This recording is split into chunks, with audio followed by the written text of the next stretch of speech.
Et dans quelques jours, si ce n'est déjà fait, les locataires devront annoncer à leurs propriétaires s'ils ont l'intention ou non de garder leur logement pour la prochaine année. Alors qu'on voit des pancartes à louer un peu partout dans la ville, quelle est la situation du milieu locatif à Montréal? Alors, on en parle avec notre journaliste Isabelle Grignon-Franck. Bonjour Isabelle. Bonjour. Il y a plusieurs années, nos téléspectateurs s'en souviendront certainement, on parlait de crise du logement à Montréal. Il y avait des lignes d'urgence qui étaient mises en place pour les gens qui se retrouvaient à la rue. Est-ce qu'on est en ce moment dans une crise du logement? En fait, théoriquement, lorsqu'on est en crise du logement, c'est lorsque le taux d'inoccupation des logements est de 3 % ou plus. Donc, c'est l'espèce de seuil critique où on dit qu'on est en état de crise. En ce moment, dans la ville de Montréal, on est plutôt en dessous de cette barre-là théorique, mais ça ne veut pas dire que le logement va nécessairement bien non plus. Il y a énormément de problèmes dans le milieu locatif. Donc, on n'est pas en crise du logement, mais il y a toutes sortes d'autres problèmes. Justement, quels sont ces problèmes? Bon, il y a un problème d'accès au logement, puis au logement, disons, à plus faible coût.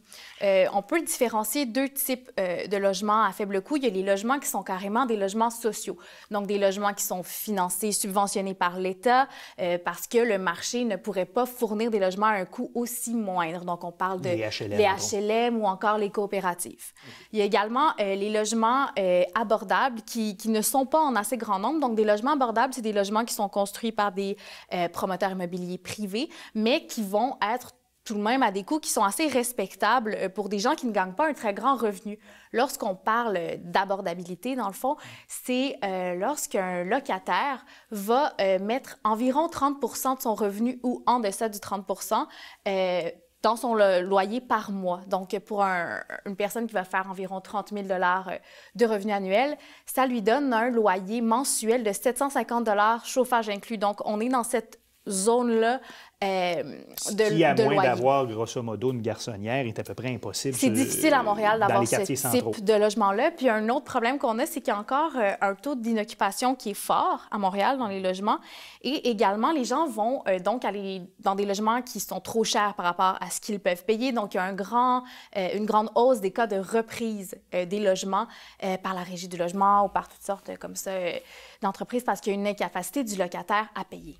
Et j'imagine que ça doit être quand même une situation qui est inquiétante pour les propriétaires parce que s'ils ne sont pas en mesure de louer au prix qui leur permet de rentrer dans leur investissement, bien, il y a un problème pour eux, là.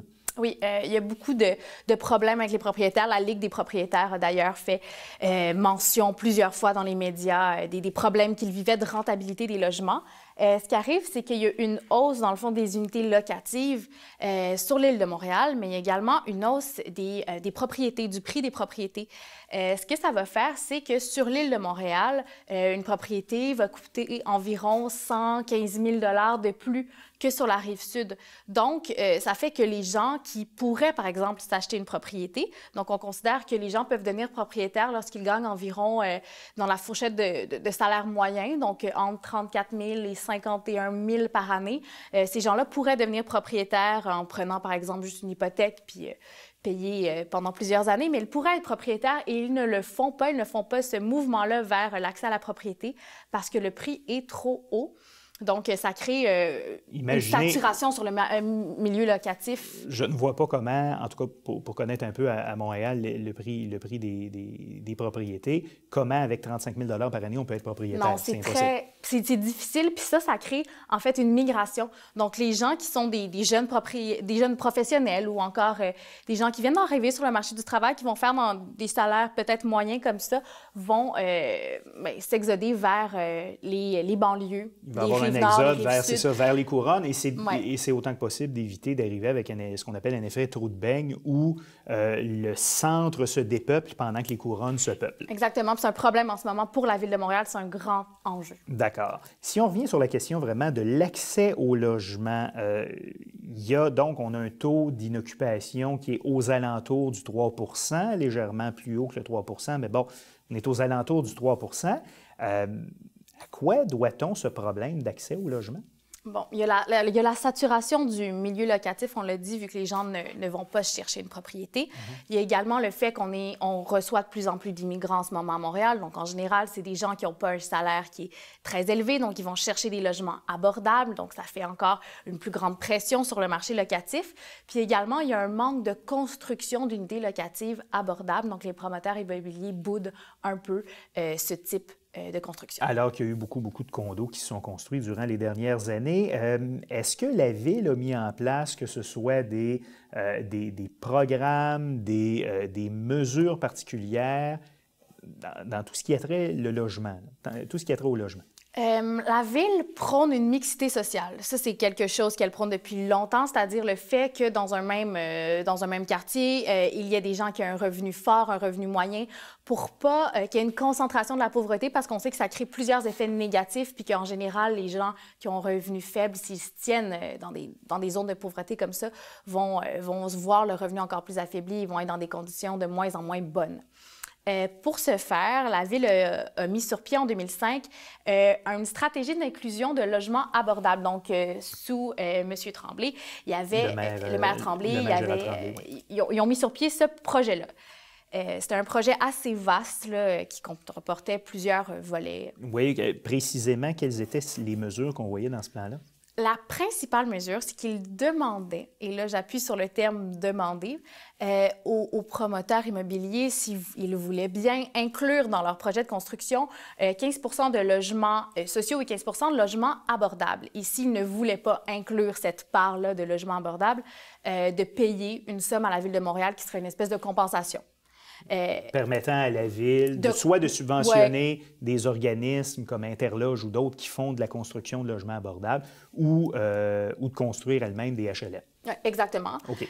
Puis ce 15 %-là a été augmenté par la suite à 20 %. Donc, on a demandé aux promoteurs immobiliers d'inclure 20 de logements sociaux et 20 abordables. Vous nous disiez ce que voulait en quelque sorte ce programme-là. Donc, je crois en comprendre que sur le terrain, ce n'est pas nécessairement ça qui est arrivé.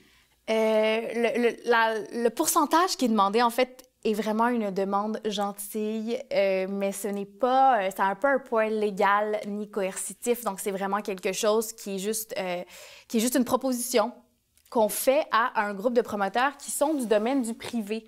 Donc, bien sûr, les intérêts privés, des fois, ne concordent pas avec l'intérêt public, l'intérêt social que la Ville de Montréal de prôner cette mixité sociale-là. Dans le cas, par exemple, d'un changement de zonage que nécessiterait un projet domiciliaire, peut-être que la Ville a à ce moment-là un rapport de force pour dire aux promoteurs, bien, inclus du logement abordable, mais s'il n'y a pas de changement, peut-être que le rapport de force est différent. Exactement, donc d'accord. C'est ce qui arrive. Il y a aussi d'autres programmes d'accès à la propriété qui existent ou d'autres mesures, dans le fond, par rapport au logement, dont des mesures d'accès à la propriété qui sont mises en place par la Ville. Oui, en fait, la Ville s'allie avec les deux paliers de gouvernement, donc le fédéral et le provincial, pour mettre sur place d'autres programmes. Par exemple, en 2002, ils prévoyaient construire environ 5 000 logements sociaux, pardonnez-moi, et ils ont également donné des aides financières à certains promoteurs immobiliers pour qu'ils puissent construire des logements abordables. Puis depuis cette mesure-là de subvention à des promoteurs immobiliers privés, il y a quand même 1 400 logements qui ont été construits, qui ont bénéficié de cette subvention-là. Donc, ça a en quelque sorte fonctionné. Et il y a également un autre programme qui s'appelle Rénovation Québec, qui a été mis sur pied, qui veut en fait la création de logements sur des terrains qui sont vacants. Des terrains vacants, par exemple, un HLM qui possède un immense stationnement, alors que les locataires n'ont pas de voiture ou n'en ont pas suffisamment pour remplir le stationnement. Donc, on va essayer de construire sur des terrains qui appartiennent déjà à l'État ou encore de transformer des bâtiments qui appartenaient à l'État en des bâtiments résidentiels lorsqu'ils n'étaient pas des bâtiments résidentiels. Voilà. En terminant, je le mentionnais d'entrée de jeu, il reste que quelques jours pour les gens, pour les locataires, pour aviser s'ils acceptent ou non l'augmentation de loyer à leur propriétaire ou s'ils décident ou non de quitter leur logement. Il y a, entre autres, comment je dirais ça, des espèces de recours qui sont faits en vertu de la loi pour le cas de la régie du logement. Est-ce qu'on sait un peu les contestations qui sont faites, combien sont gagnés, combien sont perdus?